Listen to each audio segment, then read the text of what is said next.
Good morning everyone, welcome to daily shorts of finance. आज cover करेंगे 7 अगस्त का economic times की न्यूज़ को। अगर आपको एक पेपर चाहिए तो आप न्यूज़पेपर हमारा ये टेलीग्राम ग्रुप को ज्वाइन कर सकते हैं। इसके अंदर सारे आपको पीडीएफ मिल जाते हैं। पहली न्यूज़ से स्टार्ट कर लेंगे। IT hardware company seek clarity on import licensing process. तो अगर आपको नहीं पता है तो हमने पहले कवर किया था कि आईटी हार्डवेयर में आपको कुछ चीज़ें इंपोर्ट करने के लिए बाहर से आपको लाइसेंसिंग की रिक्वायरमेंट होगी। गवर्नमेंट ने इसलिए किया है ताकि वो इन हाउस प्रोडक्शन को थोड़ा बूस्ट कर सकें कि आप घर में मतलब कंपनीज इधर आके सेटअप करें अपना प्रोसेस, ताकि उनका कॉस्ट वगैरह बचे लाइसेंस का वगैरह।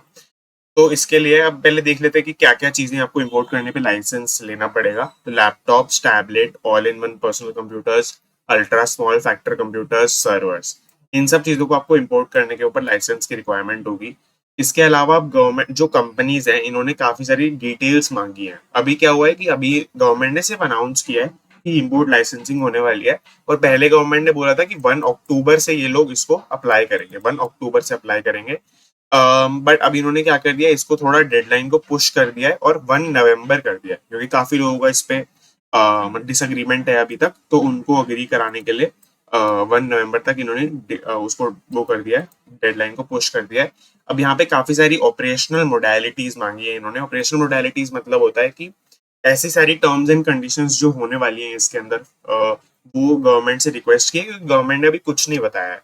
जैसे कि क्राइटेरिया, क्राइटेरिया मतलब आप जब एप्लीकेशन दोगे तो एप्लीकेशन को एक्सेप्ट किया जाएगा या रिजेक्ट किया जाएगा आपकी लाइसेंस के लिए, तो वो किस बेसिस पे होगा ये नहीं बताया है अभी। डिटेल्स अराउंड कोटा, कोटा क्या होने वाला है एमएसएमई सेक्टर के लिए, बड़ी कंपनीज के लिए, छोटी कंपनीज के लिए, इस तरीके से। इसके अलावा वैलिडिटी ऑफ द लाइसेंस भी काफी इंपॉर्टेंट हो जाता है, कितने साल के लिए वो लाइसेंस चलेगा, और वेदर मल्टीपल और single licences are required for different ports. वे जियोग्राफिकली अगर आपको कहाँ कहाँ से इंपोर्ट करना है, डिफरेंट डिफरेंट पोर्ट्स से भी आपको डिफरेंट डिफरेंट लाइसेंस चाहिएगा या एक ही लाइसेंस के अंदर हो जाएगा। ये सारी डिटेल्स इन्होंने मांगी है, जो बहुत लॉजिकल डिटेल्स है, और मैं तो होप करता हूँ कि जल्दी प्रोवाइड कर ही देगा गवर्नमेंट। इम्पोर्ट कर्ब्स में स्पार्क डब्ल्यूटीओ डिस्प्यूट। डब्ल्यूटीओ आपको पता ही है कि ये ऑर्गेनाइजेशन काम ही इसका यही है कि ये इम्पोर्ट्स एक्सपोर्ट्स देखती है पूरे वर्ल्ड के अंदर हारमोनी से हो सके। ये ट्राई करती है कि गवर्नमेंट या कोई भी कंट्री किसी और दूसरी कंट्री के गुड्स वगैरह को बैन ना करे, उसका इम्पोर्ट एक्सपोर्ट बैन ना करे। तो अब ये जो साइड में हुआ है, ये जो आपका अभी हमने कवर किया, जिसमें लैपटॉप्स और इन सब की इंपोर्ट को हमने एक तरीके से लाइसेंसिंग कर दिया, थोड़ा डिस्करेज करने की बात की है। तो इसकी वजह से डब्ल्यूटीओ के अंदर मीटिंग में डिस्प्यूट हो सकता है, ऐसा एक्सपर्ट्स ने पूछा। तो हमारे मिनिस्टर्स ने कहा है कि हाँ ठीक है, but still it is in our rights to impose such measures to ensure national security. ये एक तो कई किसी भी चीज को प्रोटेक्ट करने के लिए नेशनल सिक्योरिटी का टर्म यूज कर देते हैं। नेशनल सिक्योरिटी मतलब पूरे इंटरेस्ट में है बेसिकली इंडिया के, ये बोलना चाह रहे हैं कि इंपोर्ट्स कम होंगे तो एक्सपोर्ट्स प्रमोट होंगे, और मतलब इन हाउस प्रोडक्शन प्रमोट होगा पहले तो। US freezes 26 million fund transfers by India, Indian diamantries. Diamantries बहुत बेसिक है, इसका मतलब है डायमंड की सब्सिडरीज को बोलना चाह रहे हैं इन्होंने। दोनों टर्म्स को थोड़ा फैंसी वे में क्लब करके बता दिया है। मैं आपको थोड़ा और बेसिक कर देता हूँ पहले। होता क्या है कि इंडिया में बहुत सारा ज्वेलरी का ट्रेड पर्टिकुलरली डायमंड के अंदर यूएई के थ्रू होता है। यूएई मतलब आपका दुबई मान सकते हो आप अभी के लिए। तो उसमें क्या होता है कि इंडिया की काफी सारी कंपनीज हैं जिन्होंने अपनी सब्सिडरी खोल रखी है यूएई के अंदर, क्योंकि वहां पे टैक्सेस बहुत कम लगते हैं वगैरह वगैरह। तो उन्होंने अपनी सब्सिडरी खोल रखी है यूए के अंदर, और वहां पे डायमंड माइनिंग होती है जो भी, उसको वो सेल कर देते हैं यूएस को। तो यूएस को सेल करते हैं तो उनको डॉलर्स के अंदर वो सेटलमेंट करनी पड़ती है। तो डॉलर्स के अंदर जो सेटलमेंट करनी पड़ती है और यूएस में सेल करते हैं। अब यूएस में क्या होता है कि जो यूएस में अब देखा गया तो वहां की ओफैक है एक, office of foreign assets control. उन्होंने देखा कि जिन लोगों को ये जनरली बेच रहे हैं उनके कुछ कुछ रशियन लिंक्स हैं। रशियन लिंक्स मतलब हो सकता है वो रशिया की कंपनीज हो जो यूएस के थ्रू ट्रेड कर रही हो या ये सब। और अब आपको पता ही है यूएस रशिया का नहीं बनता है इतना। तो उसके लिए इन्होंने क्या कर दिया, इनके ऊपर फंड ट्रांसफर को फ्रीज कर दिया है। जो कैसे होते थे फंड ट्रांसफर, मतलब यूएई से माल चला गया है यहाँ पे रशिया लिंक्स पे, बेसिकली यूएस में चला गया है, जो गुड्स एंड डायमंड के, और यूएस वाले उसकी पेमेंट करना चाहते हैं। अब हो सकता है पेमेंट एडवांस होती हो या पेमेंट बाद में होती हो, ये हमें कोई नॉलेज नहीं है इसका। बट इन्होंने जो भी है, ये जो यूएस से पैसा आता था यूएई में, और जो इंडियन मर्चेंट्स का होता था जनरली, उसको इन्होंने फ्रीज कर दिया है। $26 मिलियन का अमाउंट इन्होंने फ्रीज कर दिया है ऐसी। और इन्होंने रीजन यही बताया है कि रशियन लिंक्स का सस्पिशन है इनको। अभी ये पहले इसके अंदर वो करेंगे, इन्वेस्टिगेशन करेंगे, और अगर नहीं होगा तो ये रिलीज कर देंगे। तो इस तरीके से ये हो रहा है यहाँ पर। अब ये इनको मैं बेसिकली क्यों बोल रहा हूँ बार बार, तो इन्होंने ओफेक को कैसे पता चला, क्योंकि ये सेटलमेंट डॉलर्स के अंदर होता है, यूएई के करेंसी के अंदर नहीं होता है, इसीलिए ये चीज होती है। और इसी चीज को अब इंडिया और यूएई ने मिलके सॉल्व कर लिया है।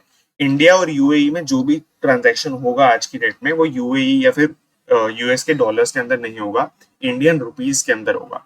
तो ये ट्रेंड बहुत ज्यादा चल रहा है। मैं इस न्यूज से थोड़ा डिस्ट्रैक्ट हो रहा हूँ, बट ये मैं आपको थोड़ा बता देता हूँ। डी डॉलराइजेशन का ट्रेंड बहुत ज्यादा चल रहा है, और इसीलिए चल रहा है कि यूएस बहुत ज्यादा कंजर्वेटिव है इसको लेकर, डॉलर्स को लेकर बहुत सारे छोटी छोटी चीजों को लेकर वो स्टेप्स करते रहते हैं।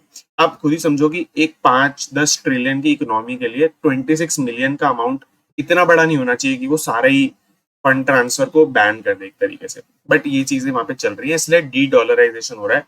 लोग डॉलर से हटना चाह रहे हैं आज की डेट में।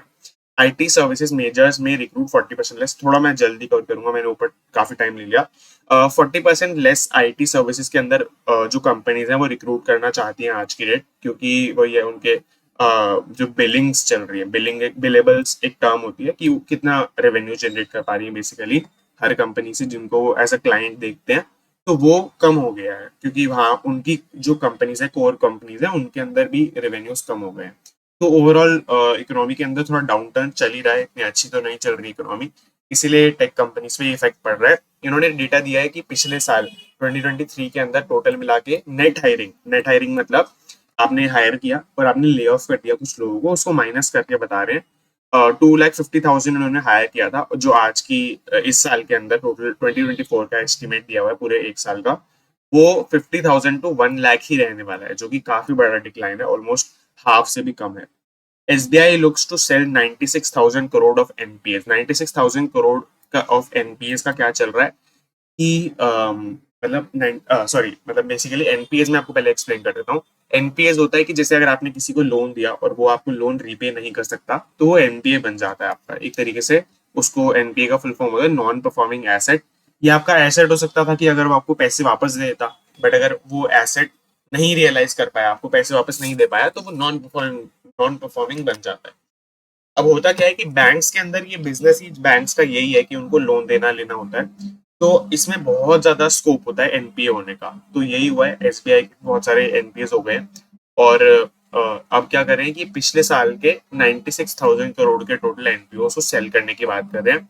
और पिछले साल इन्होंने जितना सेल किया था, एनपीए हर साल सेल करते हैं, तो पिछले साल जो सेल किया था वो 23,000 करोड़ के आसपास था, जो कि अब ट्रिपल करके इन्होंने 96,000 करोड़ इन्होंने कर दिया। इसके अलावा एक और न्यूज यहाँ पे हम देखते हैं। अच्छा, इसके अंदर एनपीएस के अंदर कौन सी कंपनीज है ये भी दिया हुआ है। एयरसेल, एयरटेल, डिशनेट वायरलेस, ये सारी कंपनीज हैं फॉर इतना करोड़। वीओवीएल आई थिंक वीडियोकॉन की बात कर रहे हैं, जयप्रकाश एसोसिएट, ये सब की बात कर रहे हैं। नहीं, ये वीडियोकॉन यहाँ पे है, तो ये वीडियोकॉन नहीं हुआ, कोई और होगा। बट हाँ, जो भी है, इन सब कंपनीज की बात कर रहे हो, इनके लोन्स को बेचना चाहते हैं। लोन्स को बेचने का मतलब होता है कि जैसे फॉर एग्जाम्पल ये लोन है आपका 7,000 करोड़ का ऑलमोस्ट लोन है, तो अब ये एक ऐसी कंपनी को बेच देंगे जो एयरटेल से वसूली कर सकती है फ्यूचर के अंदर। बट जो भी वो कंपनी होगी, वो इनको आज की डेट में ही कुछ ना कुछ पेमेंट कर देगी। तो फॉर एग्जाम्पल 30% उन्होंने पे कर दिया आज की डेट में, तो 2,100 करोड़ रुपीज की इनको पेमेंट रिसीव हो जाएगी आज की डेट में। और ये कंपनी फिर एयरटेल से अपना पैसा वसूल कर सकती है अगर वो चाहती है। तो इस तरीके से ये काम करता है आपका रेजोल्यूशन का प्रोसेस। यहाँ पे ये हो गया, हमने कवर कर लिया। एक और इसके अंदर छोटी न्यूज दी हुई है साथ में ही, एसबीआई हाइज up to 10,000 crore via infra bond sale. ये हमने पहले भी कवर किया था। एसबीआई ने अपना इंफ्रास्ट्रक्चर बॉन्ड को सेल करके थोड़ा पैसा रेज किया था, जो कि इन्होंने वापस से कर लिया है। और ये भी हमने देखा था पहले कि वापस से भी ये लोग कर सकते हैं दूसरी बार, जो इन्होंने कर लिया है। एक बहुत इंटरेस्टिंग बात है कि ये 15 साल का बॉन्ड है। 15 साल का बॉन्ड का बिल्कुल भी ट्रेंड नहीं है इंडस्ट्री के अंदर, 10 साल एट मैक्स का ट्रेंड है। ये चीज हम आगे भी देखेंगे जाकर, इससे क्या फर्क पड़ता है। अगस्त एंड और अर्ली नेक्स्ट मंथ में ये लोग ये सेल करने वाले हैं। तो अब चलते हैं आगे, आपकी मैं न्यूज और कवर कर लेता हूँ। हाँ, तो companies gear up to launch 20 new models of electric two wheelers. आपको ये बहुत बेसिक न्यूज है। ये सारी कंपनीज हैं जो कि आपका electronic two wheelers, scooties, bikes, इन सबको लॉन्च करना चाहते हैं। और 20 न्यू मॉडल्स इंडिया में लॉन्च होने वाले हैं। जैसे अब ईवी एक टर्म चलता है, ऐसे ही E2W भी एक टर्म है इसके लिए, इलेक्ट्रॉनिक टू व्हीलर्स के लिए। और मैं आपको एक और बहुत इंटरेस्टिंग डेटा दे देता हूँ यहाँ पर, आप इसको जरूर नोट कर लीजिए, सुन लीजिए एटलीस्ट। इसमें क्या बोल रहा है कि sales of electronic two wheelers this year is total, मतलब टोटल जो सेल्स है इलेक्ट्रॉनिक टू व्हीलर्स की, वो 4 लाख यूनिट्स पहुंच गई है, पहली बात। दूसरी बात कि अगर हम टोटल टू व्हीलर्स की बात करें, तो टोटल टू व्हीलर्स का अगर हम रेशो निकालें, उसके अंदर से इलेक्ट्रॉनिक व्हीकल कितने थे, इलेक्ट्रॉनिक वाले टू व्हीकल कितने थे, टू व्हीलर्स कितने थे, तो वो 5% पे पहुंच गया है, जो कि पहले 1% पर था। तो ऑलमोस्ट 400% का इंक्रीज है अगर आप उन टर्म्स में देखें। Companies now focus on all things premium, ये भी बहुत ही अच्छी न्यूज है। प्रीमियमाइजेशन इन्होंने एक टर्म यूज किया है, प्रीमियमाइजेशन। इसमें हो क्या रहा है कि अब एक क्या होता है कि अगर आप फॉर एग्जाम्पल टीवी खरीदने जाते हैं, टीवी खरीदने के अंदर एक होता है आपका एंट्री मॉडल, जैसे रेडमी वगैरह के आजकल 10,000 12,000 के भी मॉडल्स आते हैं स्मार्ट टीवी के। तो अब उनमें ये तो एंट्री मॉडल हो गया, और उनके प्रीमियम मॉडल्स भी आते हैं जिसमें बड़ी स्क्रीन होती है या फिर अच्छे क्वालिटी के होते हैं। तो अब क्या हो रहा है कि ऐसी बहुत सारी चीजें हैं मोस्टली इलेक्ट्रॉनिक्स के अंदर, जिसके अंदर ये चीज होती है, और कार्स के अंदर। तो स्मार्ट टीवी, ये रेफ्रिजरेटर्स, लैपटॉप्स एंड कार्स, इन चार चीजों की बात कर रहा है आर्टिकल। आर्टिकल के अंदर लिखा है कि ये सारी कंपनीज के अंदर ये ट्रेंड देखने को मिला है कि 2023 के अंदर जैन टू जून, ये 6 महीने के अंदर प्रीमियम प्रोडक्ट्स ज्यादा सेल कर रहे हैं पहले से। तो प्रीमियम प्रोडक्ट्स के अंदर बहुत बहुत ज्यादा इंक्रीज है। जैसे अगर आप स्मार्ट टीवी देख लें जो कि 50 इंच से बड़े हैं, ऐसे इन्होंने मेजर किया है।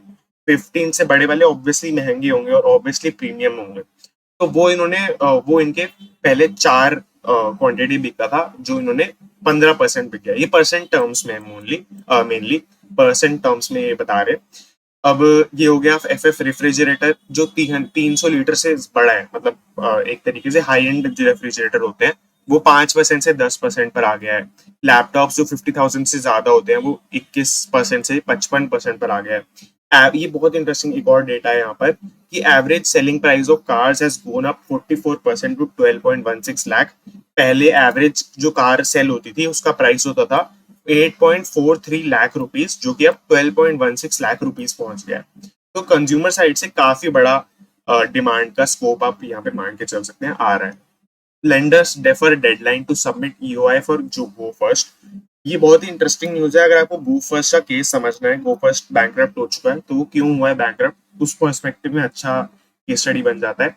बट अभी के लिए न्यूज में ये आया है कि जो लेंडर्स हैं, मतलब जो गवर्नमेंट ऑफ जो सॉरी गो फर्स्ट को जिन्होंने लोन दिया हुआ था, जो इनके क्रेडिटर्स हैं बेसिकली, जिन्होंने इसको लोन दिया हुआ था, वो क्या होता है कि जैसे आपकी कंपनी बैंकरप्ट हो जाती है, तो आपके पास कुछ लोन होता है जो आपको वापस रीपे करना होता है। तो एक इंडियन कंपनीज एक्ट के अंदर जो कंपनी होती है उसके जो प्रमोटर्स होते हैं, जिन लोग जो फाउंडर होते हैं मेनली, उनके अंदर बहुत सारे ऐसे लॉज हैं जो उनको बचा लेते हैं। कॉर्पोरेट व्हील का थ्योरी होता है, वो अभी मैं नहीं समझा सकता, बट जो भी होता है वो लोग बच जाते हैं, उनको रीपे नहीं करना पड़ता अपनी पर्सनल कैपेसिटी के अंदर, अपना घर बेचकर या ये सब करके। ये ऐसी कोई उसके ऊपर वो नहीं है, मतलब ऐसी ऑब्लिगेशन नहीं होती है।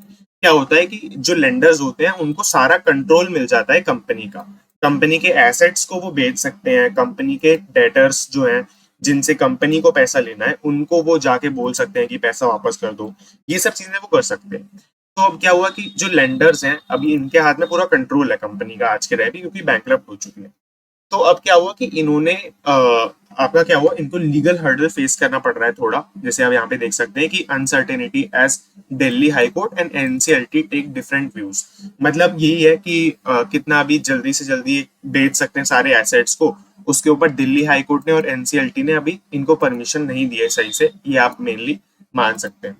तो अब इसमें हुआ क्या कि अब इसीलिए इन्होंने जो डेडलाइन है EOI सबमिट करने का, EOI होता है एक्सप्रेशन ऑफ इंटरेस्ट। इस चीज का इंटरेस्ट कि आपको अगर गो फर्स्ट के एसेट्स को खरीदना है, इसका इंटरेस्ट अगर आप दिखाना चाहते हैं, प्लेन्स को खरीदना है या फिर एयरपोर्ट वाले लाइसेंस को खरीदना है, तो इन सब चीजों को अगर आप खरीदना चाहते हैं तो उसका डेडलाइन था और अब क्योंकि ये लीगल हर्डल फेस कर रहे हैं तो उसने इस डेडलाइन को बढ़ा दिया है। अब ये जो मैंने हाईलाइट किया है पूरा, ये आपका गूफर्स्ट का केस है, मैं आपको यहाँ से भी समझा सकता हूँ। तो इन्होंने एक कंपनी को यहाँ पे ब्लेम किया है, प्रैट एंड विटनी नाम की कंपनी है। जो कंपनी के प्रमोटर्स हैं उन्होंने यही इनको ब्लेम किया है मेनली। इन्होंने बोला है कि इनसे हमने एयरक्राफ्ट खरीदा था, एयरक्राफ्ट बेसिकली लीज पे लिया था, तो उसके अंदर बहुत सारे फॉल्टी इंजन थे। फॉल्टी इंजन मतलब अच्छे से काम नहीं कर रहा था, बेसिकली कुछ फॉल्ट था उसके अंदर।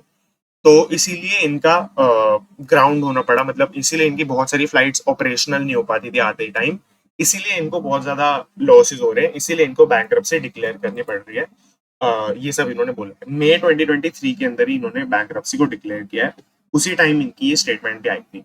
तो ये यहाँ पे छोटा सा इनका केस हो गया। Edelweiss denies wrong doing in Nitin Desai case, ये भी एक वापस केस की बात करेंगे। एडलवाइज ने लोन दिया था नितिन देसाई को। नितिन देसाई एक डायरेक्टर हैं बॉलीवुड के। तो इनका क्या हुआ कि इनका लोन था 150 करोड़ रुपीस का, और उसका क्या हुआ, और एक और लोन था उसके बाद 35 करोड़ रुपीस का, जो कि ये पे नहीं कर पाए और इन्होंने सुसाइड कर लिया।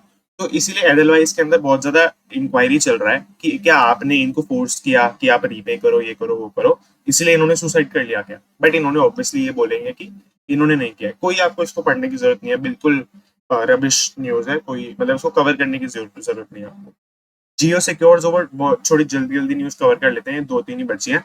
जियो secures over 2 billion funds from Sweden EKN exports credit agency. ये क्रेडिट के लिए के लिखते हैं यहाँ पर, पता नहीं क्यों, बट क्रेडिट के लिए के है। एक्सपोर्ट्स क्रेडिट एजेंसी से इन्होंने 2.2 बिलियन, 2.2 है एक्चुअली में ये, अगर आप आर्टिकल पढ़ेंगे, 2.2 बिलियन डॉलर्स की इन्होंने फंडिंग का डिमांड मतलब ले लिया है बेसिकली जियो ने स्वीडन से। तो ये वही है अपना काम बनाने के लिए, जो अभी जियो अलग हो गया है रिलायंस से, तो उसके लिए इन्होंने लोन लिया है।